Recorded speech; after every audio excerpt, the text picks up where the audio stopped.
लोक गायकी में माई भागी खां पोइ फौजिया सिमरो अहिड़ो नओं आहे जंहिंजी आवाज़ में मारवी जी मलीर मारुनि जी मन आसाइनि जी उहा सदा आहे, जंहिंमें पारे नंगर जी तहज़ीब जो पड़ाॾो गुंजे थो। नंगर बरकत जे ॻोठ खारसर में हाजी नाथू खान जे घर जिन वटि हकीमा बालकपुण खां जवानी ताईं ॻोठ में वक़्तु गुज़ारियो। बाद में जॾहिं संदसि वालदेन बदतरीन ॾुखारनि हालतुनि खां तंग अची बाराज पहुता, टंड मोहम्मद खान वसायूं। उन ॾींहं में हकीमा ॻोठनि जे काज में गाईंदी हुई, स्टेज ताईं रसाई हासिल कई। हकीमा बदिराण फौजियो जे नां सां सुञाणप कराई।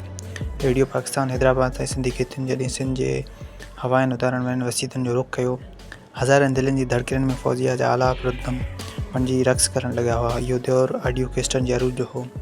साल 1991 खां वठी संदसि विछोड़े वारे साल 2002 ताईं फौजिया राग जी दुनिया ते राज कयो। फौजिया सिंध सां गॾु ढाटकी ऐं मारवाड़ी में बि ज़बरदस्त नमूने गीत ॻाई दाद हासिल कयो। हिन उर्दू में बि गीत ॻाया, पर सिंधी ढाटकी ऐं माण्हू खे सुञाणण जो सबबु बणिया।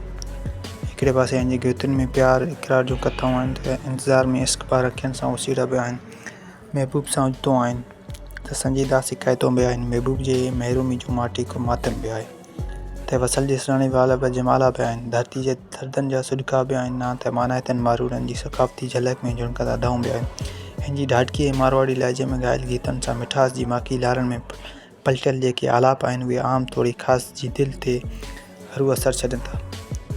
हिन वटि क्लासिक राग जे का बाक़ाइदा ॼाण बि न हुई, पर हिन देसी धुननि ते लोक गायकी में ख़ूबसूरती गीत ॻाया जेके अॼु बि वॾे शौक़ सां सॼी सिंध जो माण्हू ॿुधे थो। फौजिया सिमरो सिंध जे मुख़्तलिफ़ मुशाइरनि जी शाइरी ॻाई, पर जंहिंसां अंदाज़ सां तरजीबिन शाइर बिलावल वठो साईंदाद चांद खे बि हिन ॻायो, हुनजो को मिटी न आहे।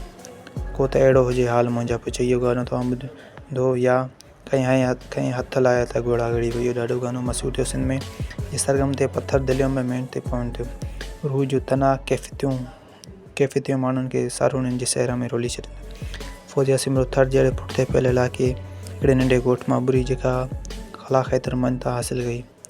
अहिड़ी मनता क़िस्मत वारनि खे नसीब थींदी आहे। संदसि मनता जो सिज कॾहिं बि लहिणो न आहे, छो त अॼु बि सिंध जी वायूं पंहिंजे बस्तियुनि में फौजिया सिमरो जे गीतनि जी गूंज ॿुधण में अचे थी।